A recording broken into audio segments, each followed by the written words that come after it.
Mr. Chair, thank you, and thank you to all the speakers. Several things, this council did support and medicinal marijuana. And I remember when Crystal People-Stokes first started talking to me about this, Assemblywoman. I'm 1964 baby, so I grew up, of course, with understanding, that's the law. You put everybody in jail, and as the speaker said today, we do have a disproportionate amount of people who are in jail. Now, I am not a proponent at this point in my life for legalizing marijuana. Let me be clear.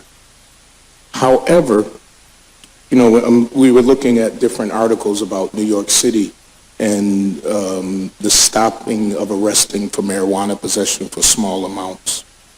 Now, this might sound real crazy that I think we should continue the conversation in a very serious manner to look at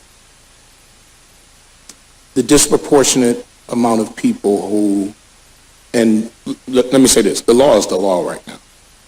You got marijuana on you, and you know what the law is, and you break the law, you got to suffer the consequences. That's just what it is.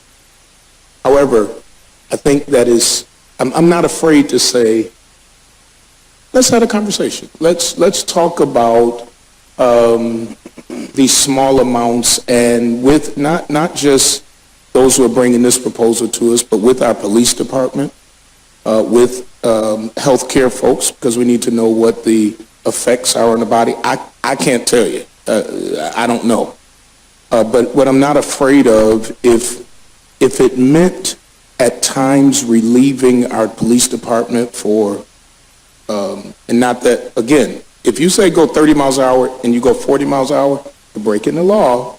So you can't say, I shouldn't get a ticket. You knew what the law was. So if I'm on TV, so I got to be careful. You smoking a little weed, and the law says you can't smoke weed, and you get caught with weed, it's what it is. However, I don't think just like I was open to have the conversation of the medical marijuana, and it really did change my opinion. When I talked to families that were dealing with children with seizures, and I don't think that they staged the results. And I think we're talking more about on the penalty side and whether people are arrested or, like in New York, or are given a ticket. Do they still call it a joint? When I was growing up, they called it a joint. Is it still called a joint? I don't want to be uncool. So he said I could call it a joint. So if a person has a joint, now again, remember, I'm 51 years old. I grew up in a very strict household. But if a person has a joint, should they be locked up till they get out of jail? I just had a breakfast with someone from DA's office who talked about, when a court sets a bail, they can set it so high that then the person can't get out of jail, then they lose their job, then they really need weed. Because they're unemployed now, and so now, and I'm saying but it's this kind of cycle down effect that even the attorneys are having the conversation. I don't know how we continue it like offline so that I would be interested in being educated. Now I'm going to tell you this, the way in this form, most of this I can't agree with, but what I can agree with is the necessity to begin having that conversation of looking at what other areas are doing. Is it effective? Is it increasing the illegal drug market, or is it decreasing? Is it freeing up the courts? Mr. Fairletto is an attorney. I don't know how many people he's represented in court for marijuana charges, or if he even does.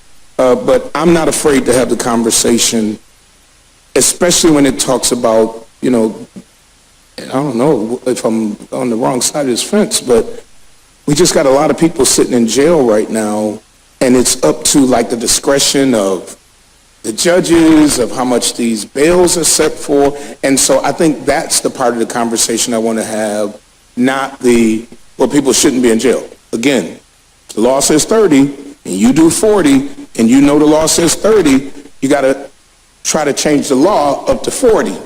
and not say, for me. So I don't know, Mr. Chair, how we have it, but I'm not one to totally dismiss having the conversation or being educated on what this group and other groups are asking. What I would like is a lot more comparative information on an academic level, if possible, the metrics that shows us, because some cities have, changed some rules to see how that's working so that we can have a intelligent conversation on the subject. That's just my thought as one individual.